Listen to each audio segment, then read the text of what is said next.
ಓಂ ಶಾಂತಿ. Am, ಒಮ್ಮೆ ಕಾಡಿನಲ್ಲಿ ವಾಸಿಸುತ್ತಿದ್ದ ಒಬ್ಬ ಮುಗ್ಧ ಭಕ್ತನಿದ್ದ ಅಲ್ವಾ. ಅವನ ಬಳಿ ಭಗವಂತನಿಗೆ ಅರ್ಪಿಸಲು ಯಾವುದೇ ಆಡಂಬರದ ಪೂಜಾ ಸಾಮಗ್ರಿಗಳಾಗಲಿ ಅಥವಾ ಬೆಲೆ ಬಾಳುವ ನೈವೇದ್ಯವಾಗಲಿ ಇರಲಿಲ್ಲ.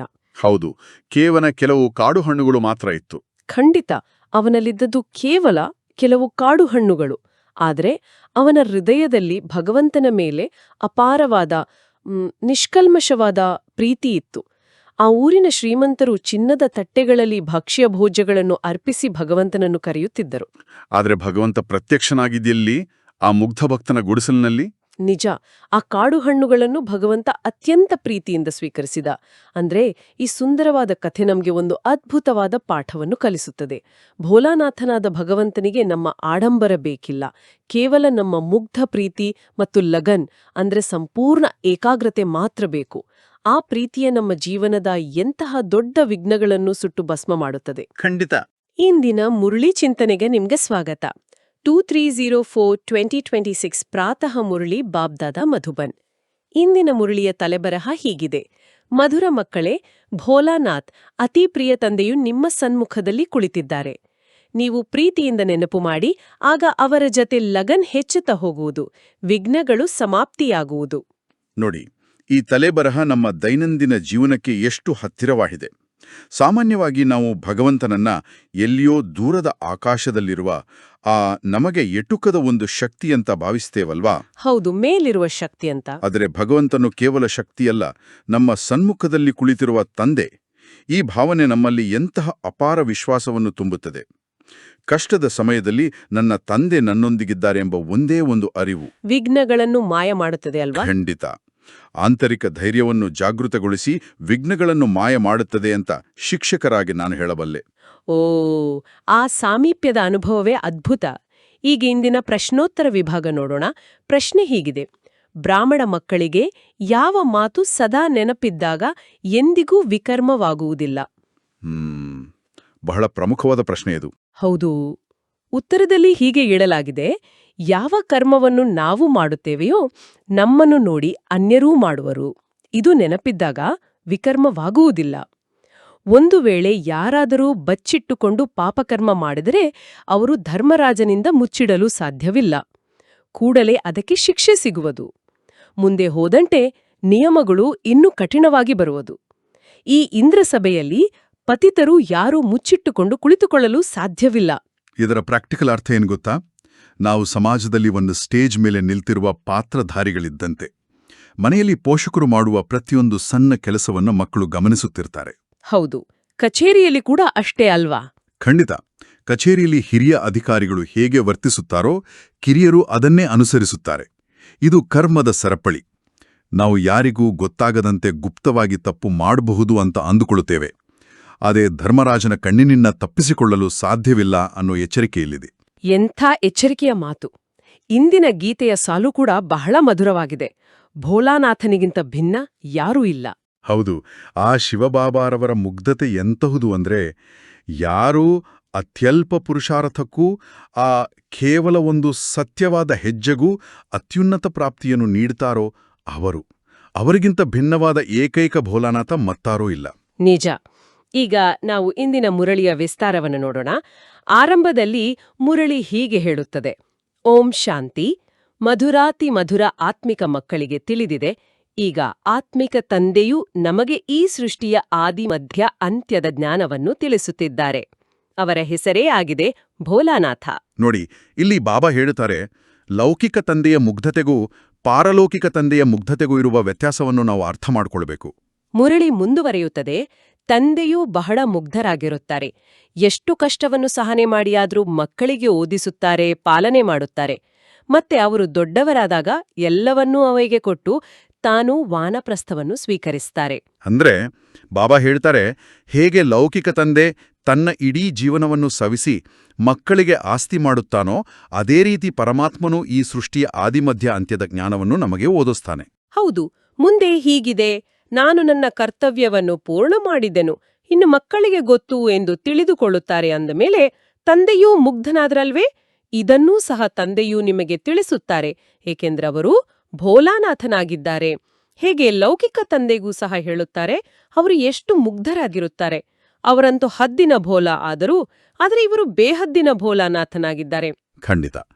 ಬಾಬಾ ಹೇಳ್ತಾರೆ, ಲೌಕಿಕ ತಂದೆಯ ಮುಗ್ಧತೆ ಹದ್ದಿನದ್ದು, ಅಂದ್ರೆ ಸೀಮಿತವಾದದ್ದು. ಆದರೆ ಈ ಬೇಹದ್ದಿನ ತಂದೆ ಇಡೀ ಸ್ವರ್ಗದ ಸಂಪೂರ್ಣ ರಾಜ್ಯಭಾಗ್ಯವನ್ನೇ ಮಕ್ಕಳಿಗೆ ಒಪ್ಪಿಸಿ ತಾನು ಮಾತ್ರ ವಾನಪ್ರಸ್ಥವನ್ನ ಸ್ವೀಕರಿಸ್ತಾರೆ. ಇದು ಅವರ ತ್ಯಾಗದ ಪರಮಾವಧಿ. ಆದರೆ ಈ ಪರಮಾತ್ಮ ಪ್ರಪಂಚಕ್ಕೆ ಬರುವ ರೀತಿಯ ಬಗ್ಗೆ ಜನರಿಗೆ ತಪ್ಪು ಗ್ರಹಿಕೆಗಳಿವೆ. ಮುರಳಿಯಲ್ಲಿ ಹೀಗಿದೆ: ಪರಮಧಾಮದಿಂದ ಹಳೆಯ ಪ್ರಪಂಚ, ಹಳೆಯ ಶರೀರದಲ್ಲಿ ಬರುತ್ತಾರೆ. ಆದ್ದರಿಂದ ಮನುಷ್ಯರು ತಿಳಿದುಕೊಳ್ಳುತ್ತಾರೆ, ಹಳೆಯ ಪತಿತ ಶರೀರದಲ್ಲಿ ಹೇಗೆ ಬರಬಹುದು. ತಿಳಿದುಕೊಳ್ಳದ ಕಾರಣ ಪಾವನ ಶರೀರದ ಕೃಷ್ಣನ ಹೆಸರನ್ನು ಹಾಕಿಬಿಟ್ಟಿದ್ದಾರೆ. ಇದರ ಹಿಂದಿನ ಕಾರಣ ಏನು ಅಂತ ಬಾಬಾ ಹೇಳ್ತಾರೆ. ಮನುಷ್ಯರ ಬುದ್ಧಿ ಯಾವಾಗಲೂ ಬಾಹ್ಯ ಸೌಂದರ್ಯಕ್ಕೆ ಮಾರು ಹೋಗ್ತದೆ. ಅದಕ್ಕೆ ಕೃಷ್ಣನ ಹೆಸರನ್ನು ಶಾಸ್ತ್ರಗಳಲ್ಲಿ ಸೇರಿಸಿದ್ದಾರೆ. ಹೌದು, ಈ ಗೀತೆ, ವೇದ, ಶಾಸ್ತ್ರ ಇತ್ಯಾದಿಗಳು ಕಲ್ಪದ ನಂತರವೂ ಆಗುತ್ತದೆ. ನೋಡಿ, ಶಿವತಂದೆಯು ಎಷ್ಟು ಮುಗ್ಧನಾಗಿದ್ದಾರೆ. ಅವರು ಇಲ್ಲಿ ಬಂದಾಗಲೂ ಸಹ ಹೇಗೆ ತಂದೆಯು ಇಲ್ಲಿಯೇ ಕುಳಿತಿದ್ದಾರೆಂಬ ಅನುಭವವಾಗುತ್ತದೆ. ಈ ಸಾಕಾರ ತಂದೆಯೂ ಸಹ ಭೋಲಾ ಅಲ್ವೇ? ಇಲ್ಲಿ ಬ್ರಹ್ಮಬಾಬಾರವರ ಪ್ರಾಕ್ಟಿಕಲ್ ಉದಾಹರಣೆಯನ್ನು ನಾವು ನೆನಪಿಸಿಕೊಳ್ಳಬೇಕು. ಬಾಬಾ ಹೇಳ್ತಾರೆ, ಶಿವಬಾಬಾ ಆರಿಸಿಕೊಂಡ ಈ ಸಾಕಾರ ರಥ ಎಷ್ಟು ಸಾಧಾರಣವಾಗಿದೆ ಅಂತ. ಮುರಳಿಯಲ್ಲೂ ಅದೇ ಇದೆ. ಯಾವುದೇ ಶಲ್ಯವಾಗಲಿ ತಿಲಕವಾಗಲಿ ಇಲ್ಲ. ಬಹಳ ಸಾಧಾರಣ ತಂದೆಯಾಗಿದ್ದಾರೆ. ಮಕ್ಕಳಿಗೆ ತಿಳಿದಿದೆ, ಇಷ್ಟೆಲ್ಲಾ ಜ್ಞಾನವನ್ನು ಶಿವತಂದೆಯೇ ಕೊಡ್ತಾರೆ. ಇದನ್ನು ತಿಳಿಸಲು ಮತ್ತಾರಿಗೂ ಶಕ್ತಿ ಇಲ್ಲ. ಬ್ರಹ್ಮಬಾಬಾರವರು ತಮ್ಮ ಜೀವನದಲ್ಲಿ ಎಲ್ಲವನ್ನೂ ಈಶ್ವರೀಯ ಸೇವೆಗೆ ಅರ್ಪಿಸಿ, ಯಾವುದೇ ಅಹಂಕಾರವಿಲ್ಲದೆ ಜಪಮಾಲೆಗಳಿಲ್ಲದೆ ಅತ್ಯಂತ ಸರಳವಾಗಿ ಜೀವಿಸಿದರು ಅಲ್ವಾ? ನಿಜ. ದಿನಪ್ರತಿದಿನ ಮಕ್ಕಳ ಲಗನ್ ಹೆಚ್ಚುತ್ತಾ ಹೋಗುತ್ತದೆ. ತಂದೆಯನ್ನು ಎಷ್ಟು ನೆನಪು ಮಾಡುತ್ತೀರೋ ಅಷ್ಟು ಪ್ರೀತಿ ಹೆಚ್ಚುವುದು. ಅತಿ ಪ್ರಿಯ ತಂದೆಯಲ್ಲವೇ? ಈಗಷ್ಟೇ ಅಲ್ಲ, ಭಕ್ತಿ ಮಾರ್ಗದಲ್ಲಿಯೂ ನೀವು ಅತಿ ಪ್ರಿಯ ತಂದೆಯೆಂದು ತಿಳಿದುಕೊಳ್ಳುತ್ತಿದ್ದೀರಿ. ಬಾಬಾ ತಾವು ಬಂದರೆ ಮತ್ತೆಲ್ಲರಿಂದ ಪ್ರೀತಿಯನ್ನು ತೆಗೆದು ತಾವೊಬ್ಬರೊಂದಿಗೆ ಪ್ರೀತಿಯನ್ನಿಡುವೆವು ಎಂದು ಹೇಳುತ್ತಾ ಬಂದೀರಿ. ಈಗಲೂ ಸಹ ನೀವು ತಿಳಿದುಕೊಂಡಿದ್ದೀರಿ. ಆದರೆ ಮಾಯೆಯು ತಂದೆಯ ಜೊತೆ ಅಷ್ಟೊಂದು ಪ್ರೀತಿಯನ್ನಿಡಲು ಬಿಡುವುದಿಲ್ಲ. ಹೌದು, ಮಾಯೆ. ಬಾಬಾ ಹೇಳುತ್ತಾರೆ, ನಾವು ಧ್ಯಾನಕ್ಕೆ ಕುಳಿತಾಗ ಅಥವಾ ಒಳ್ಳೆಯ ಕೆಲಸ ಮಾಡಲು ಹೋದಾಗ ಮಾಯೆ ವಿಘ್ನಗಳನ್ನು ಹಾಕ್ತದೆ. ಅಂದ್ರೆ ನಮ್ಮ ಮೊಬೈಲ್ ಫೋನ್, ಕೆಲಸದ ಒತ್ತಡ? ಖಂಡಿತ. ಈ ಲೌಕಿಕ ಅಡೆತಡೆಗಳು ಬರುವುದು ಅದಕ್ಕೇನೆ. ಇವರು ನನ್ನನ್ನು ಬಿಟ್ಟು ತಂದೆಯನ್ನು ನೆನಪು ಮಾಡುವುದು ಮಾಯೆಗೆ ಇಷ್ಟವಿಲ್ಲ. ದೇಹಾಭಿಮಾನಿಯಾಗಿ ನನ್ನನ್ನು ಪ್ರೀತಿ ಮಾಡಲಿ ಎಂದು ಅದು ಬಯಸುತ್ತದೆ. ಆದ್ದರಿಂದಲೇ ಎಷ್ಟೊಂದು ವಿಘ್ನಗಳನ್ನು ಹಾಕುತ್ತದೆ. ನೀವು ವಿಘ್ನಗಳನ್ನು ಪಾರು ಮಾಡಬೇಕಾಗಿದೆ. ಮಕ್ಕಳು ಸ್ವಲ್ಪವಾದ್ರೂ ಪರಿಶ್ರಮ ಪಡಬೇಕಲ್ಲವೇ? ಪುರುಷಾರ್ಥದಿಂದಲೇ ನೀವು ತಮ್ಮ ಪ್ರಾಲಬ್ಧವನ್ನು ಪಡೆಯುತ್ತೀರಿ. ಮಕ್ಕಳಿಗೆ ಗೊತ್ತಿದೆ, ಶ್ರೇಷ್ಠ ಪದವಿಯನ್ನು ಪಡೆಯಲು ಎಷ್ಟೊಂದು ಪುರುಷಾರ್ಥ ಮಾಡಬೇಕಾಗಿದೆ. ಮೊದಲನೆಯದಾಗಿ ವಿಕಾರಗಳ ದಾನ ಮಾಡಬೇಕು. ಎರಡನೆಯದಾಗಿ ತಂದೆಯಿಂದ ಯಾವ ಅವಿನಾಶಿ ಜ್ಞಾನರತ್ನಗಳ ಧನ ಸಿಗುತ್ತದೆಯೋ ಅದನ್ನು ದಾನ ಮಾಡಬೇಕಾಗಿದೆ. ಬಾಬಾ ಹೇಳ್ತಾರೆ, ಈ ಪರಿಶ್ರಮ ಹೇಗಿರಬೇಕು ಅಂದ್ರೆ, ಮಮ್ಮ ಅವರ ಪ್ರಾಕ್ಟಿಕಲ್ ಉದಾಹರಣೆ ನೋಡಿ. ಮಮ್ಮ ಅವರು ಈ ಲೌಕಿಕ ಪದವಿಗಳಿಗಿಂತ ಈ ಅವಿನಾಶಿ ಜ್ಞಾನದ ಮಂಥನದಲ್ಲಿ ತೊಡಗಿದರು. ಹೌದು, ದೊಡ್ಡ ಆದಾಯವನ್ನು ಗಳಿಸಿದ್ರು. ಖಂಡಿತ. ಮೊದಲು ವಿಕಾರಗಳ ದಾನ, ಆಮೇಲೆ ಜ್ಞಾನದ ದಾನ. ಯೋಗದ ಮೂಲಕ ನಿರೋಗಿ ಕಾಯವನ್ನು ಪಡೆದರು. ಮುರಳಿ ಮುಂದುವರಿಯುತ್ತದೆ. ಆ ಅವಿನಾಶಿ ಧನವಿಂದಲೂ ನೀವು ಬಹಳ ಧನವಂತರಾಗುತ್ತೀರಿ. ಜ್ಞಾನವು ಆದಾಯದ ಮೂಲವಾಗಿದೆ. ಅದು ಶಾಸ್ತ್ರಗಳ ಜ್ಞಾನ, ಇದು ಆಧ್ಯಾತ್ಮಿಕ ಜ್ಞಾನವಾಗಿದೆ. ಶಾಸ್ತ್ರ ಇತ್ಯಾದಿಗಳನ್ನು ಓದಿ ಬಹಳ ಸಂಪಾದನೆ ಮಾಡುತ್ತಾರೆ. ಒಂದು ಕೋಣೆಯಲ್ಲಿ ಗ್ರಂಥ ಮೊದಲಾದವುಗಳನ್ನು ಇಟ್ಟುಕೊಂಡು ಸ್ವಲ್ಪ ಓದಿ ತಿಳಿಸಿದರೂ ಸಹ ಸಂಪಾದನೆಯಾಗಿ ಬಿಡುವುದು. ಆದರೆ ಅದು ಯಥಾರ್ಥ ಜ್ಞಾನವಲ್ಲ. ನೋಡಿ, ಬಾಬಾ ಹೇಳ್ತಾರೆ, ಶಾಸ್ತ್ರಜ್ಞಾನಕ್ಕೂ ಈ ಆಧ್ಯಾತ್ಮಿಕ ಜ್ಞಾನಕ್ಕೂ ಬಹಳ ವ್ಯತ್ಯಾಸ ಇದೆ. ಶಾಸ್ತ್ರಜ್ಞಾನದಿಂದ ಕೇವಲ ಹೊಟ್ಟೆ ತುಂಬಬಹುದು, ಆದರೆ ಭವಿಷ್ಯ ರೂಪಿಸಲು ಸಾಧ್ಯವಿಲ್ಲ. ಹೌದು, ಯಥಾರ್ಥ ಜ್ಞಾನವನ್ನು ಒಬ್ಬ ತಂದೆಯೇ ಕೊಡುತ್ತಾರೆ. ಎಲ್ಲಿಯವರೆಗೆ ಈ ಜ್ಞಾನವು ಸಿಗುವುದಿಲ್ಲವೋ ಅಲ್ಲಿಯವರೆಗೆ ಮನುಷ್ಯರ ಬುದ್ಧಿಯಲ್ಲಿ ಶಾಸ್ತ್ರಗಳ ಜ್ಞಾನವೇ ಇರುತ್ತದೆ. ನಿಮ್ಮ ಮಾತನ್ನು ಕೇಳುವುದೇ ಇಲ್ಲ. ನೀವಿನ್ನೂ ಕೆಲವರೇ ಇದ್ದೀರಿ. ಇದಂತೂ 100% ನಿಶ್ಚಿತವಾಗಿದೆ. ಈ ಆತ್ಮಿಕ ಜ್ಞಾನವನ್ನು ಮಕ್ಕಳು ಆತ್ಮಿಕ ತಂದೆಯಿಂದಲೇ ಪಡೆದಿದ್ದೀರಿ. ಜ್ಞಾನವು ಆದಾಯದ ಮೂಲವಾಗಿದೆ. ಬಹಳಷ್ಟು ಧನ ಸಿಗುತ್ತದೆ. ಯೋಗದಿಂದ ಆರೋಗ್ಯದ ಸಂಪಾದನೆ, ಅರ್ಥಾತ್ ನಿರೋಗಿಕಾಯವೂ ಸಿಗುತ್ತದೆ. ಜ್ಞಾನದಿಂದ ಭಾಗ್ಯವೂ ಸಿಗುತ್ತದೆ. ಇವೆರಡು ಮುಖ್ಯ ಸಬ್ಜೆಕ್ಟ್ಗಳಾಗಿವೆ. ಬಾಬಾ ಹೇಳುತ್ತಾರೆ, ಜ್ಞಾನದಿಂದ ಸಂಪತ್ತು, ಮತ್ತು ಯೋಗದಿಂದ ನಿರೋಗಿ ಕಾಯ ಸಿಗುತ್ತದೆ. ಇದು ಈ ಬೇಹದ್ದಿನ ಓದಿನ ಖಚಿತವಾದ ಲೆಕ್ಕಾಚಾರ. ಆದ್ರೂ ಸಹ ಇದನ್ನು ಕೆಲವರು ಚೆನ್ನಾಗಿ ಧಾರಣೆ ಮಾಡಿಕೊಳ್ತಾರೆ, ಕೆಲವರು ಕಡಿಮೆ ಧಾರಣೆ ಮಾಡುತ್ತಾರೆ. ಆದ್ದರಿಂದ ಭಾಗ್ಯವೂ ಸಹ ನಂಬರ್ ವಾರ್ ಸಿಗುತ್ತದೆ. ಶಿಕ್ಷೆಗಳನ್ನು ಅನುಭವಿಸಿ ಪದವಿಯನ್ನು ಪಡೆಯುತ್ತಾರೆ. ಪೂರ್ಣ ನೆನಪು ಮಾಡದಿದ್ರೆ ವಿಕರ್ಮಗಳು ವಿನಾಶವಾಗುವುದಿಲ್ಲ ಮತ್ತು ಶಿಕ್ಷೆಯನ್ನು ಅನುಭವಿಸಬೇಕಾಗುವುದು, ಪದವಿಯು ಭ್ರಷ್ಟವಾಗುತ್ತದೆ. ಹೇಗೆ ಶಾಲೆಯಲ್ಲಿಯೂ ಇದೇ ರೀತಿಯಾಗಿರುತ್ತದೆ. ಲೌಕಿಕ ಶಾಲೆಯ ನಿಯಮದಂತೆಯೇ ಬಾಬಾ ಹೇಳುತ್ತಾರೆ, ಯಾರು ಹೆಚ್ಚು ಯೋಗ ಮಾಡುತ್ತಾರೋ ಅವರ ಪಾಪಗಳು ಬೇಗ ನಾಶವಾಗುತ್ತವೆ, ಇಲ್ಲದಿದ್ದರೆ ಶಿಕ್ಷೆಯನ್ನು ಅನುಭವಿಸಬೇಕಾಗುತ್ತದೆ. ಇದು ಬೇಹದ್ದಿನ ಜ್ಞಾನವಾಗಿದೆ. ಇದರಿಂದ ಜೀವನದ ದೋಣಿಯು ಪಾರಾಗುತ್ತದೆ. ಆ ಜ್ಞಾನದಲ್ಲಿ ಬ್ಯಾರಿಸ್ಟರಿ, ಡಾಕ್ಟರಿ, ಇಂಜಿನಿಯರಿಂಗ್ ವಿದ್ಯೆಯನ್ನು ಓದಬೇಕಾಗುತ್ತದೆ. ಇದಂತೂ ಒಂದೇ ವಿದ್ಯೆಯಾಗಿದೆ. ಯೋಗ ಮತ್ತು ಜ್ಞಾನದಿಂದ ಸದಾ ಆರೋಗ್ಯವಂತರು, ಐಶ್ವರ್ಯವಂತರಾಗುತ್ತೀರಿ, ರಾಜಕುಮಾರರಾಗಿ ಬಿಡುತ್ತೀರಿ. ಸ್ವರ್ಗದಲ್ಲಿ ಯಾವುದೇ ವೈದ್ಯರು, ವಕೀಲರು ಇರುವುದಿಲ್ಲ. ಧರ್ಮರಾಜನ ಅವಶ್ಯಕತೆಯೇ ಇರುವುದಿಲ್ಲ. ಗರ್ಭಜೈಲಿನ ಶಿಕ್ಷೆಯಾಗಲಿ ಧರ್ಮರಾಜನ ಶಿಕ್ಷೆಯಾಗಲಿ ಇರುವುದಿಲ್ಲ. ಗರ್ಭಮಹಲಿನಲ್ಲಿ ಬಹಳ ಸುಖಿಯಾಗಿರ್ತಾರೆ, ಇಲ್ಲಾದ್ರೆ ಗರ್ಭಜೈಲಿನಲ್ಲಿ ಶಿಕ್ಷೆಯನ್ನ ಅನುಭವಿಸಬೇಕಾಗ್ತದೆ. ಇವೆಲ್ಲ ಮಾತುಗಳನ್ನು ನೀವು ಮಕ್ಕಳೇ ತಿಳಿದುಕೊಳ್ತೀರಿ. ಬಾಕಿ ಶಾಸ್ತ್ರಗಳಲ್ಲಿ, ಸಂಸ್ಕೃತದಲ್ಲಿ, ಶ್ಲೋಕ ಇತ್ಯಾದಿಗಳಲ್ಲಿ ಮನುಷ್ಯರೇ ಬರೆದಿದ್ದಾರೆ. ಸತ್ಯಯುಗಗಳಲ್ಲಿ ಯಾವ ಭಾಷೆ ಇರುವುದು ಎಂದು ಕೇಳುತ್ತಾರೆ. ಈ ವ್ಯರ್ಥ ಪ್ರಶ್ನೆಗಳ ಬಗ್ಗೆ ಬಾಬಾ ಹೇಳ್ತಾರೆ, ಸತ್ಯಯುಗದಲ್ಲಿ ಸಂಸ್ಕೃತ ಇರುತ್ತದೆಯಾ ಅಂತ ಜನರು ಕೇಳ್ತಾರೆ. ಇಲ್ಲಿ ದಾದಿಜಿಯವರ ಪ್ರಾಕ್ಟಿಕಲ್ ಉದಾಹರಣೆಯನ್ನು ನಾವು ನೆನಪಿಸ್ಕೊಳ್ಬೇಕು. ದಾದಿಜಿಯವರು ಹೇಗೆ ಪ್ರತಿಕ್ರಿಯಿಸುತ್ತಿದ್ರು? ದಾದಿಜಿಯವರು ಎಂದಿಗೂ ಇಂತಹ ಎಕ್ಸ್ಪ್ಯಾನ್ಷನ್ ಅಂದ್ರೆ ವ್ಯರ್ಥ ವಾದ ವಿವಾದಗಳಲ್ಲಿ ಸಮಯ ವ್ಯರ್ಥ ಮಾಡದೆ ಕೇವಲ ಸಾರದಲ್ಲಿ ನೆಲೆಸುತ್ತಿದ್ರು. ಖಂಡಿತ, ಅದನ್ನೇ ಬಾಬಾ ಇಲ್ಲಿ ಹೇಳುತ್ತಿದ್ದಾರೆ. ಇದಕ್ಕೆ ತಂದೆಯೂ ತಿಳಿಸುತ್ತಾರೆ. ದೇವತೆಗಳ ಭಾಷೆ ಯಾವುದೋ ಅದೇ ನಡೆಯುವುದು. ಅಲ್ಲಿನ ಭಾಷೆಯು ಮತ್ತೆಲ್ಲಿಯೋ ಇರಲು ಸಾಧ್ಯವಿಲ್ಲ. ಅಲ್ಲಿ ಸಂಸ್ಕೃತ ಭಾಷೆ ಇರುತ್ತವೆ ಎಂದಲ್ಲ. ದೇವತೆಗಳದು ಮತ್ತು ಮನುಷ್ಯರದು ಒಂದೇ ಭಾಷೆಯಾಗಲು ಸಾಧ್ಯವಿಲ್ಲ. ಅಲ್ಲಿನ ಭಾಷೆಯು ಯಾವುದೋ ಅದೇ ನಡೆಯುತ್ತದೆ. ಇದನ್ನು ಕೇಳುವ ಅವಶ್ಯಕತೆ ಇಲ್ಲ. ಮೊದಲು ಆಸ್ತಿಯನ್ನು ಪಡೆದುಕೊಳ್ಳಿ. ನೋಡಿ, ಬಾಬಾ ಹೇಳುತ್ತಾರೆ, ಇಂದಿನ ಮಾಹಿತಿ ಯುಗದಲ್ಲಿ ನಾವು ಬೇಡವಾದ ವಿಷಯಗಳ ಚರ್ಚೆಯಲ್ಲಿ ಸಮಯ ಕಳೆಯುವ ಬದಲು ಮೊದಲು ಆಸ್ತಿಯನ್ನು ಪಡೆದುಕೊಳ್ಳಬೇಕು, ಸ್ವಪರಿವರ್ತನೆಯತ್ತ ಗಮನಹರಿಸಬೇಕು. ಕಲ್ಪದ ಹಿಂದೆ ಏನಾಗಿತ್ತೋ ಅದೇ ಆಗುವುದು. ಮೊದಲು ಆಸ್ತಿಯನ್ನು ಪಡೆದುಕೊಳ್ಳಿ, ಮತ್ತಾವುದೇ ಮಾತನ್ನು ಕೇಳಲೇಬೇಡಿ. 84 ಜನ್ಮಗಳಿಲ್ಲವೆಂದರೆ 80 ಜನ್ಮಗಳಿರಲಿ ಅಥವಾ 82 ಆಗಿರಲಿ, ಈ ಮಾತುಗಳನ್ನು ಬಿಟ್ಟುಬಿಡಿ. ಕೇವಲ ತಂದೆಯನ್ನು ನೆನಪು ಮಾಡಿ ಸ್ವರ್ಗದ ರಾಜ್ಯ ಭಾಗ್ಯವು ಖಂಡಿತ ಸಿಗುತ್ತದೆಯಲ್ಲವೇ? ಅನೇಕ ಬಾರಿ ನೀವು ಸ್ವರ್ಗದ ರಾಜ್ಯ ಭಾಗ್ಯವನ್ನು ತೆಗೆದುಕೊಂಡಿದ್ದೀರಿ. ಮೇಲಿನಿಂದ ಇಳಿಯಲೇಬೇಕಾಗಿದೆ. ನೀವೀಗ ಮಾಸ್ಟರ್ ಜ್ಞಾನಸಾಗರ, ಮಾಸ್ಟರ್ ಸುಖದ ಸಾಗರರಾಗಿದ್ದೀರಿ. ನೀವು ಪುರುಷಾರ್ಥಿಗಳಾಗಿದ್ದೀರಿ. ತಂದೆಯಂತೂ ಸಂಪೂರ್ಣರಾಗಿದ್ದಾರೆ. ಹೌದು. ತಂದೆಯಲ್ಲಿ ಯಾವ ಜ್ಞಾನವಿದೆಯೋ ಅದು ಮಕ್ಕಳಲ್ಲಿದೆ. ಆದರೆ ನಿಮಗೆ ಸಾಗರನೆಂದು ಹೇಳಲಾಗುವುದಿಲ್ಲ. ಸಾಗರವು ಒಂದೇ ಇರುತ್ತದೆ. ಕೇವಲ ಅನೇಕ ಹೆಸರುಗಳನ್ನು ಇಟ್ಟಿದ್ದಾರೆ. ಬಾಕಿ ಜ್ಞಾನಸಾಗರನಿಂದ ಹೊರಟಿರುವ ನದಿಗಳಾಗಿದ್ದೀರಿ. ನೀವು ಮಾನಸ ಸರೋವರ ನದಿಗಳಾಗಿದ್ದೀರಿ. ನದಿಗಳ ಹೆಸರುಗಳೂ ಇವೆ. ಬ್ರಹ್ಮಪುತ್ರ ನದಿ ಬಹಳ ದೊಡ್ಡದಾಗಿದೆ. ಕಲ್ಕತ್ತಾದಲ್ಲಿ ನದಿ ಮತ್ತು ಸಾಗರದ ಸಂಗಮವಿದೆ. ಅದಕ್ಕೆ ಡೈಮಂಡ್ ಹಾರ್ಬರ್ ಎಂದು ಹೆಸರಿದೆ. ಎಷ್ಟೊಂದು ಸುಂದರ ಹೋಲಿಕೆ. ಬಾಬಾ ಹೇಳ್ತಾರೆ, ಜ್ಞಾನಸಾಗರನಾದ ತಂದೆ ಮತ್ತು ನಾವು ನದಿಗಳು. ಆತ್ಮ ಮತ್ತು ಪರಮಾತ್ಮನ ಈ ಸುಂದರ ಮಿಲನವೇ ಡೈಮಂಡ್ ಹಾರ್ಬರ್ ಸಂಗಮ. ನೀವು ಬ್ರಹ್ಮಾಮುಖ ವಂಶಾವಳಿ, ವಜ್ರ ಸಮಾನ ಆಗುತ್ತೀರಿ. ಬಹಳ ದೊಡ್ಡ ಮೇಳವಾಗುತ್ತದೆ. ತಂದೆಯು ಈ ಬ್ರಹ್ಮಾರವರ ತನುವಿನಲ್ಲಿ ಬಂದು ಮಕ್ಕಳೊಂದಿಗೆ ಮಿಲನ ಮಾಡುತ್ತಾರೆ. ಇವೆಲ್ಲವೂ ತಿಳಿದುಕೊಳ್ಳುವ ಮಾತುಗಳಾಗಿವೆ. ಆದರೂ ಮತ್ತೆ ತಂದೆಯು ತಿಳಿಸುತ್ತಾರೆ, ಮಕ್ಕಳೇ, ಮನ್ಮನಾಭವ, ತಂದೆಯನ್ನು ನೆನಪು ಮಾಡುತ್ತಾಯಿರಿ. ಅವರು ಪ್ರಿಯಾತಿಪ್ರಿಯ, ಎಲ್ಲಾ ಸಂಬಂಧಗಳ ಸ್ಯಾಕ್ರೀನಾಗಿದ್ದರು. ಪರಮಾತ್ಮನ ಪ್ರೀತಿ ಸ್ಯಾಕ್ರೀನ್ನಂತೆ, ಅಂದ್ರೆ ಸಂಪೂರ್ಣ ಮಧುರ.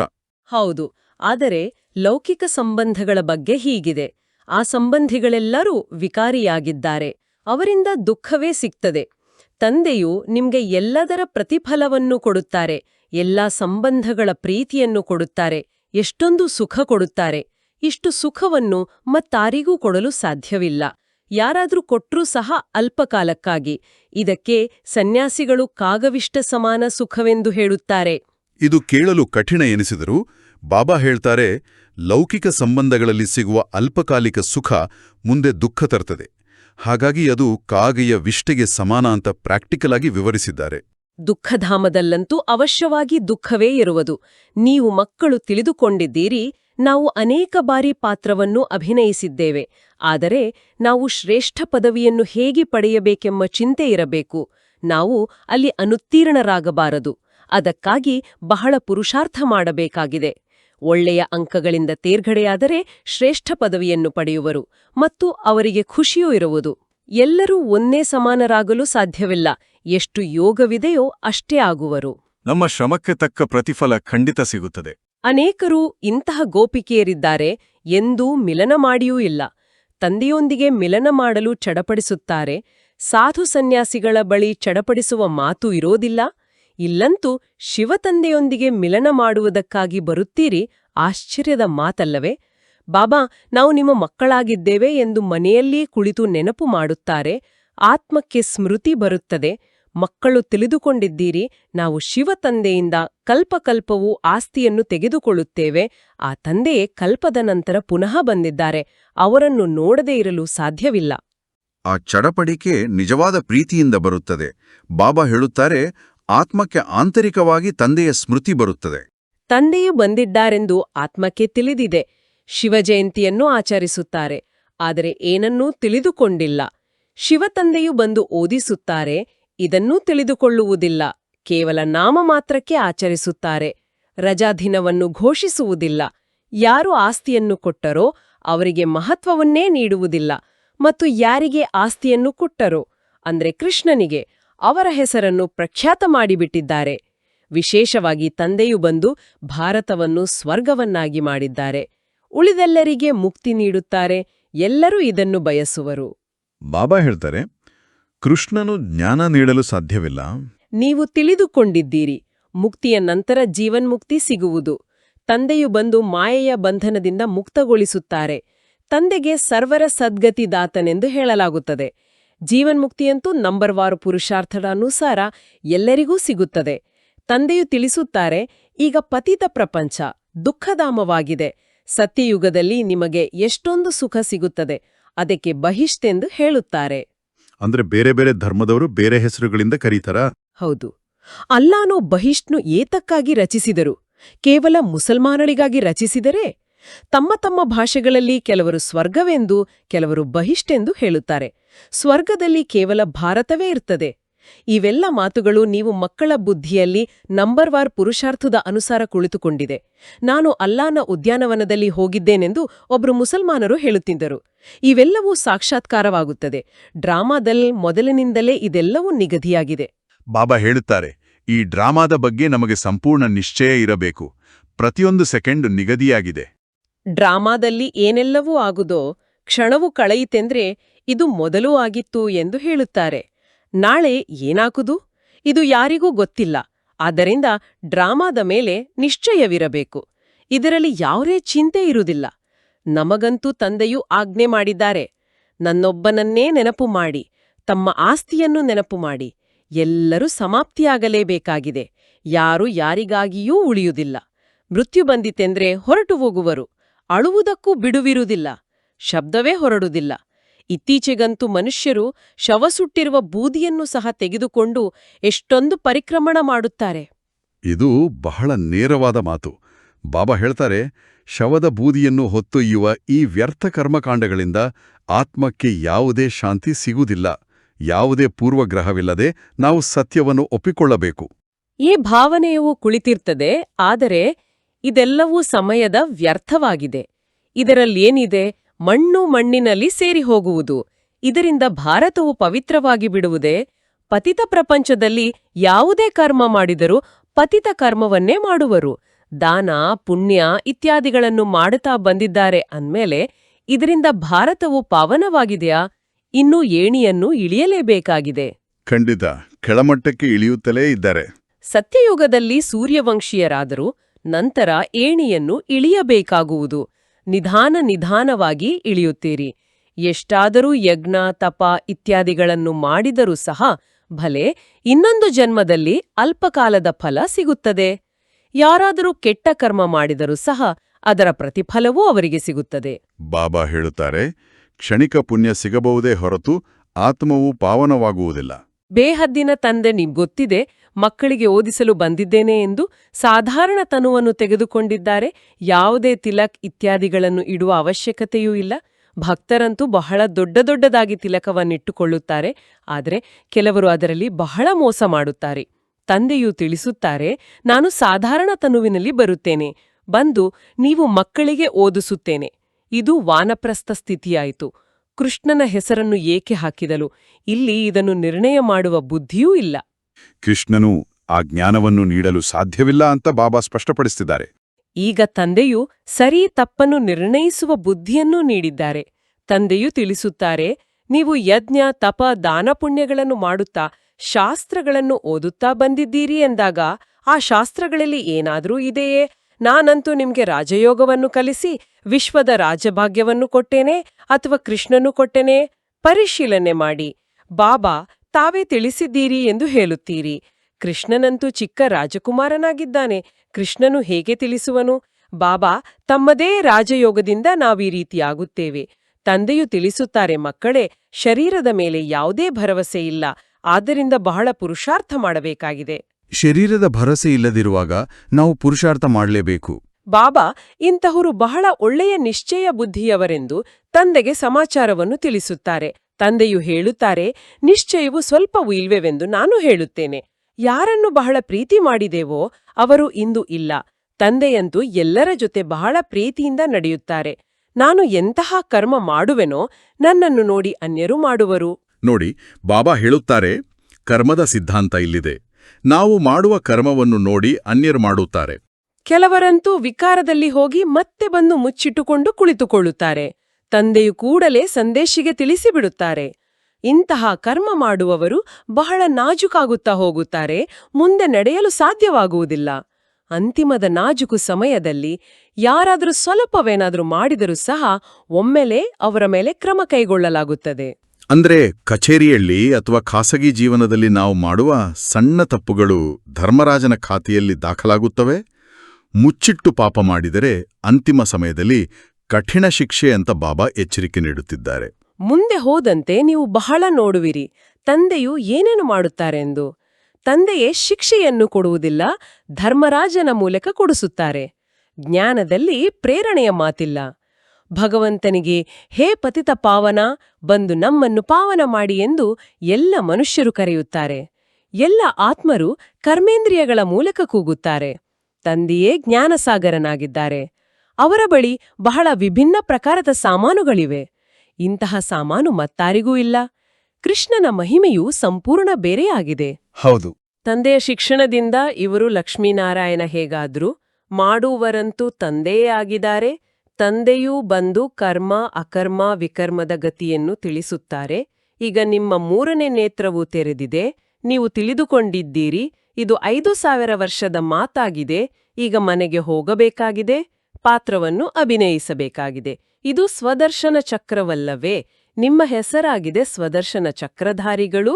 ಬ್ರಾಹ್ಮಣ ಕುಲಭೂಷಣರು, ಪ್ರಜಾಪಿತ ಬ್ರಹ್ಮಕುಮಾರ ಕುಮಾರಿಯರು ಲಕ್ಷಾಂತರ ಅಂದಾಜಿನಲ್ಲಿ ಸ್ವದರ್ಶನ ಚಕ್ರಧಾರಿಗಳು ಆಗುತ್ತಾರೆ.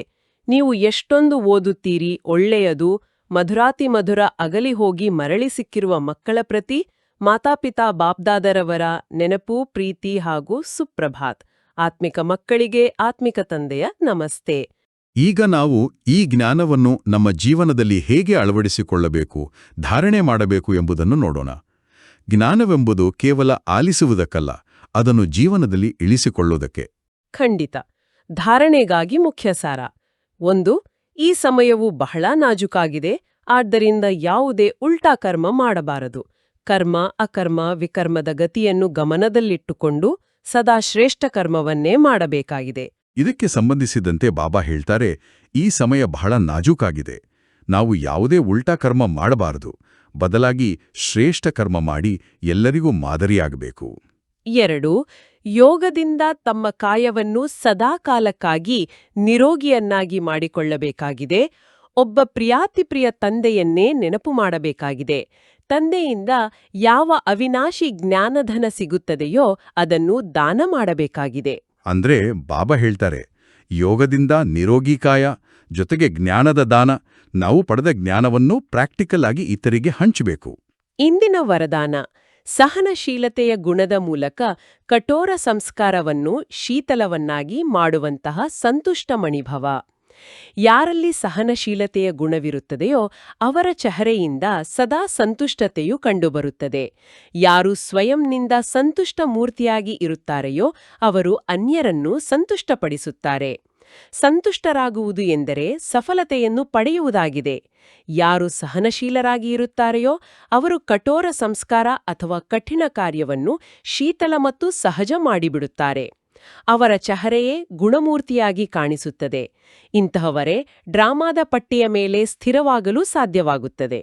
ನಮ್ಮ ದೈನಂದಿನ ಕೌಟುಂಬಿಕ ಉದಾಹರಣೆ ತೆಗೆದುಕೊಂಡ್ರೆ, ಕೋಪಗೊಳ್ಳುವ ವ್ಯಕ್ತಿ ಅಥವಾ ಕಠಿಣ ಪರಿಸ್ಥಿತಿ ಎದುರಾದಾಗ ನಮ್ಮ ಆಂತರಿಕ ಶಾಂತಿ ಮತ್ತು ಸಹನಶೀಲತೆ ಅವರನ್ನು ಹೇಗೆ ತಂಪಾಗಿಸಬಹುದು ಅನ್ನೋದನ್ನು ನಾವು ಗಮನಿಸಬೇಕು ಅಲ್ವಾ?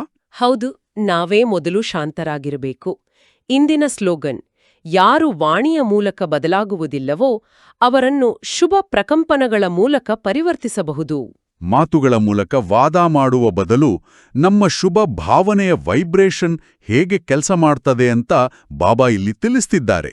ಇಂದಿನ ಅವ್ಯಕ್ತ ಇಶಾರೆ ಮಹಾನರಾಗಲು ಮಧುರತೆ ಮತ್ತು ನಮ್ರತೆಯ ಗುಣಧಾರಣೆ ಮಾಡಿ. ಹೇಗೆ ಬ್ರಹ್ಮ ತಂದೆಯ ಮಾತು, ಫರಿಸ್ತೆಗಳ ಮಾತು ಕಡಿಮೆ ಮಾತು ಮತ್ತು ಮಧುರ ಮಾತು ಆಗಿತ್ತು. ಇಂತಹ ಯಥಾರ್ಥ ಮಾತುಗಳನ್ನು ಮಾತನಾಡಿ. ಕಾರೋಬಾರಗಾಗಿ ಮಾತನಾಡಬೇಕಾಗುತ್ತದೆ, ಆದರೆ ಅದನ್ನು ದೊಡ್ಡದಾಗಿ ಮಾಡಬೇಡಿ. ಪ್ರತಿ ಸಂಕಲ್ಪ, ಮಾತು ಮತ್ತು ಕರ್ಮದಲ್ಲಿ ಫಾಲೋ ಫಾದರ್ ಮಾಡಿ.